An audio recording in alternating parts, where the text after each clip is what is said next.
ஹர ஹர சங்கர ஜய ஜய சங்கர ஹர ஹர சங்கர ஜய ஜய. 5-6 வைணவர்கள் வந்தார்கள். பளிச்சென்று திருமண் இட்டுக்கொண்டு வைணவர்களுக்கே உரிய கரை அமைந்த வேட்டிகளை கட்டி கொண்டிருந்தார்கள். அவர்களில் ஒருவர் மட்டும் சற்று வித்தியாசமாக இருந்தார்.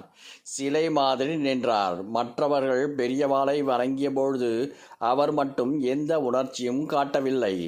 இருந்தாற்போல் இருந்து இவருக்கு என் மாமா உலகத்தில் எதுவுமே ஞாபகம் இல்லாமல் போய்விட்டது.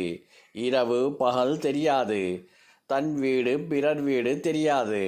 டாக்டர்களுக்கே புரியவில்லை. 100 டெஸ்ட் எடுத்து பார்த்தார்கள். குழம்பி போனார்கள். தூக்க மாத்திரை கொடுத்து அனுப்பிவிட்டார்கள். பல திவ்ய தேசங்களுக்கு அழைத்து கொண்டு போனோம். குணசீலம் சோளிங்கர் போனோம். பெரியவா அனுகிரகம் பண்ணணும்.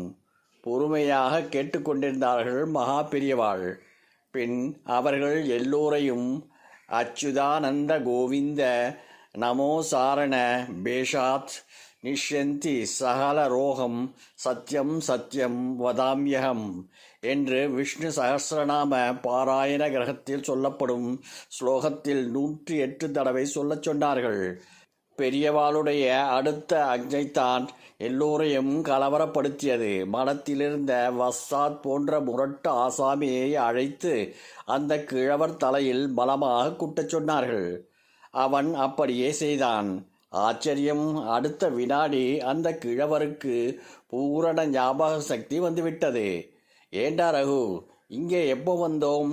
ஏதோ மடம் மாதிரி இருக்கே, எந்த ஊரு என்று கேட்கத் தொடங்கினார்கள். நடந்தவைகளை விளக்கமாக சொன்னதும் பயபக்தியுடன் பெரியவாளுக்கு வந்தனம் செய்தார். அவருடன் வந்தவர்கள் எல்லாம் எல்லையில்லாத மகிழ்ச்சி. எத்தனையோ நாட்களாக பட்ட கஷ்டங்கள் எல்லாம் 10 நிமிடத்தில் முடிவுக்கு வந்துவிட்டதே. பெரியவா அனுகிரகத்தாலே என்று நன்றி சொல்லத் தொடங்கினார் மருமகன். பெருமாள் அனுகிரகத்தாலேன்னு சொல்லுங்கோ. பெருமாள் தரிசன பலன் இப்போ கிடைச்சது.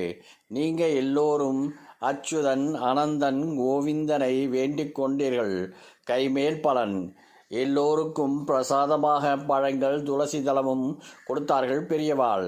அணுக்கு தொண்டர்களுக்கு தெரியும். வழக்கம்போல் இந்த நிகழ்ச்சியிலும் பெரியவாள் தன்னை முன்னிலைப்படுத்திக் கொள்ளவில்லை.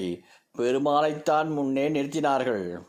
ஹர ஹர சங்கர ஜய ஜய சங்கர ஹர ஹர சங்கர ஜய ஜய